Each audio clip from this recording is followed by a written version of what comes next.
Two couch casual where casuals like me give casual takes about casual things. Everything football and basketball. Today's episode is another free agency prediction, and this time it's the wide receivers 2024 wide receiver free agency predictions. Got a little more than the running backs and quarterbacks as it's just a position with more players. So let's not take too long. Let's get right into this. At our first receiver is we're gonna start off, lower tier. We got DJ Chark, former Panthers wide receiver. Again, nothing too special here. I have him signing a 1-year deal, about $10 million, to go to the Chargers. Keenan Allen's getting a little older. Quentin Johnson didn't have the greatest rookie season. Who knows if guys like Mike Williams or even Keenan Allen are gonna get cut or traded. So just get a nice quality depth receiver, DJ Chark. Then Noah Brown, Texans wide receiver. I have him going to the Lions. 3-year, $17 million contract. Help out the Lions there with Amon-Ra, Gibbs, and Laporta. Add a nice quality receiver who had a great year last year with the Texans. Then we have KJ Osborne, Vikings receiver from last season. I have him signing with the Browns. 2-year, $15 million contract. Then Josh Reynolds. We mentioned the Lions getting Noah Brown. Part of that is because they lose Josh Reynolds, as I have him going to the Falcons on a 2-year, $14 million contract. So those are kind of the lower tier receivers, but now we start to pick it up and get a little better quality receiver. First up, we have Tyler Boyd, Bengals receiver. They're most likely going to give Jamar Chase a massive extension. T. Higgins is, when this video comes out, T. Higgins might get franchise tagged. But as of the time of this recording, he has not yet. And we'll get to him later. But Tyler Boyd is very likely to hit free agency. And I have him going to the Houston Texans. 3 years, $27 million. My early prediction had them signing a top-tier running back, as that's been reported what they want to do. But I still think they need to get a receiver, especially if they lose Noah Brown. So I have them getting Tyler Boyd. I still think he's really good. Quality receiver. Him and Tank Dell can be a great duo for C.J. Stroud. And not many people are talking about Tyler Boyd going to the Texans, but he just feels like a Texan to me. Then we have Curtis Samuel, Commanders receiver, and I have him going to the Bears. 3 years, $33 million. Now with the Bears, I could see him getting a top receiver like Mike Evans, Calvin Ridley. But if they're going to draft a receiver, which I have them drafting, I think, and if they sign a big elite running back, which I also have them doing, I could see them budgeting up a bit on their receiver. Curtis Samuel, really good. I thought he was really good on the Panthers, really good on the Commanders. I think he can help the Bears quarterback out, whoever that may be. So I have them going a little budget on the receiver, but still getting a really quality guy in Curtis Samuel. Then we have Kendrick Bourne from the Patriots. I have him staying in the division, headed to the Bills, 3 years, $15 million. It seems like they're going to lose Gabe Davis. So shore up that receiver spot next to Stephon Diggs for Josh Allen, and get Kendrick Bourne. He can get out of New England and get some good quarterback play for once. Then we have Odell Beckham. Odell Beckham's an interesting one. I could see him going to the Ravens, but it's seeming like he will not. So I have him taking a 1-year kind of prove-it deal. Can he continue to stay healthy? Because he's had some injuries, but he's slow. He played well at the end of the year, I think, for the Ravens. So I have him signing a 1-year, $12 million deal with the Jets. Hopefully they get Aaron Rodgers back. They got Garrett Wilson. Add another really quality receiver. I still think Odell's one of the best receivers when healthy. So I think that'd be a great addition for the Jets. Next up, we have Darnell Mooney. Now, we mentioned that the Bears signed Curtis Samuel, and that is also part of because they lose Darnell Mooney. I think he heads to the Ravens to fill Odell's spot, play next to Zay Flowers.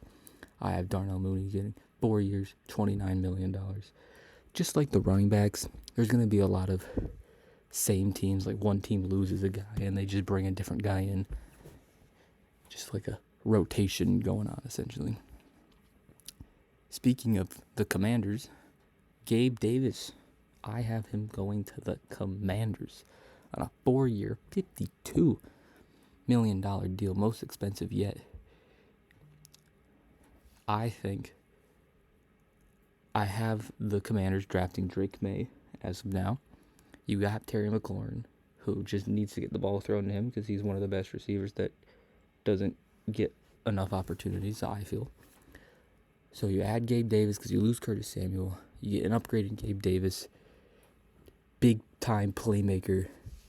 You already have one in Terry McLaurin, so why not have two? Give the rookie quarterback. I have Drake May as the rookie, but whoever it is, I think it will be a rookie. Give the rookie quarterback two amazing, big-time playmakers. Now we get Marquise Brown, Hollywood Brown, former Cardinals receiver. Now this is the first little spoiler, but I don't have the Cardinals bringing anybody in. But we do think they will draft Marvin Harrison. But I have Marquise Brown going to the Titans. Now, Titans seem like they could be a big option for T. Higgins, but I think T. Higgins is staying. Another spoiler. So I have the Titans kind of settling, even though Marquise Brown is not bad whatsoever. I have him 4 years, $60 million roughly, headed to the Titans. Give Will Levis another option. You got D-Hop, the veteran jump ball type, sure hands receiver, and then you got the deep threat in Hollywood Brown. Now we get Calvin Ridley. Calvin Ridley's an interesting one. Is he washed? Is he not? Can he still produce? Because we saw week 1 on the Jags, he had an amazing game, and then he kind of just fell off a bit. Whether that was lack of targets, lack of production, whatever. Another interdivision signing, I have him going to the Colts. 4 years, $70 million, give Anthony Richardson a big-time wide receiver 1. And it kind of leads me to my next guy, Michael Pittman, who now leaves Indianapolis. I could very well see him staying, but if Calvin Ridley's going to the Colts, Michael Pittman most likely will not be on the Colts. So I have him going to the Buccaneers. 4 years, $88 million. Now you probably know what that means. Calvin Ridley going to the Colts meant Pittman leaves. Pittman going to the Bucs means Mike Evans is leaving Tampa Bay in my prediction. I have him, unfortunately, signing with the Chiefs. 4 years, $90 million. This would not be good for the rest of the league. Mahomes and the Chiefs, they lose Tyreek Hill. They win 2 Super Bowls. And now you have them a chance to get Mike Evans. If Kelsey doesn't retire, Mike Evans, Rashee Rice, Kelsey, that might be another ring for the Chiefs if this can happen. So this isn't necessarily what I want to happen, but it's what I think could happen. These are predictions at the end of the day. And then the last free agent receiver we have is T. Higgins. Nothing exciting. I have him getting franchise tagged with a potential extension later down the line. Franchise tag, I think, for receivers is about $20 million. So we'll see if they're able to extend him or not. But I think he'll get franchise tagged.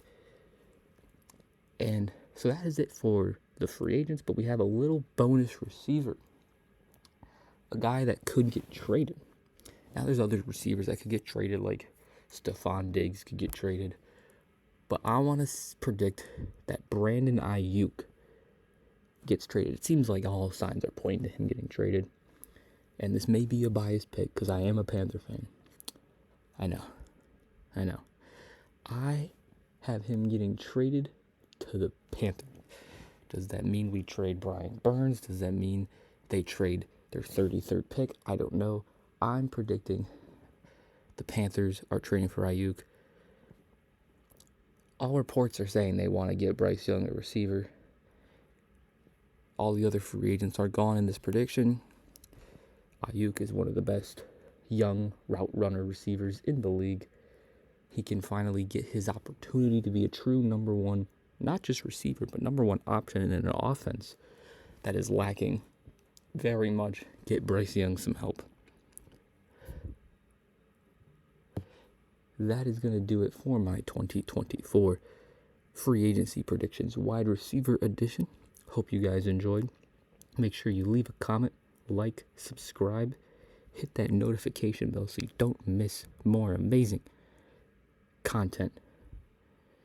And as usual, leave a comment down below. What do you want to see next time? And that'll do it for me. Thank you.